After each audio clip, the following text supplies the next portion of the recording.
তো পৃথিবীর সবচেয়ে আত্মমর্যাদা সম্পূর্ণ প্রাণী হচ্ছে উট। সবচেয়ে রাগী প্রাণীদের একটা হচ্ছে উট। উটের যদি একবার মাথা গরম হয় সে মেরেও ফেলতে পারে, হত্যা করার মতো প্রবণতা উটের মধ্যে আছে, কিন্তু উটের গোস্ত খাওয়া যায়। এবং উটের রক্তে এত তেজ এবং এত আত্মমর্যাদা, এত আত্মসম্মান যে উটের রক্তের গরমের কারণে উটের গোস্ত খেলে উজু করার আদেশ আছে রাসূল সাল্লাল্লাহু আলাইহি ওয়াসাল্লামের পক্ষ থেকে। তো উটের এই আত্মমর্যাদা, আত্মসম্মানের কারণে তার স্ত্রীর সাথে যদি অন্য কোনো উট কোনো কিছু করার চেষ্টা করে, তো এই উট ওই অপর উটকে মেরে ফেলে দিবে, দুনিয়াতে তার অস্তিত্ব রাখবে না। এই গতি উটের প্রাণীর মধ্যে আছে, একটা আল্লাহর সৃষ্টিজীব তার মধ্যে আছে। তো যারা উটের সাথে চলাফেরা করে, উট খায়, তাদেরও গতি একই রকম। যারা উটের গোস্ত খায় তাদেরও গোস্তি একই রকম। আজ থেকে 20-30 বছর আগে আরবের মানুষরা আজকের মতো এত বিরিয়ানি, ব্রয়লার মুরগি এগুলো এত খাবার দাবার ছিল না। তাদের আদি খাবার ছিল উটের গোস্ত, খেজুর, গাহওয়া।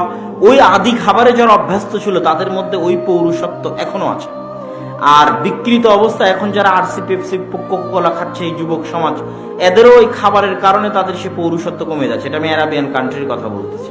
সেই আগের পৌরুষত্ব তাদের মধ্যে, আগের জাজবা তাদের মধ্যে নেই।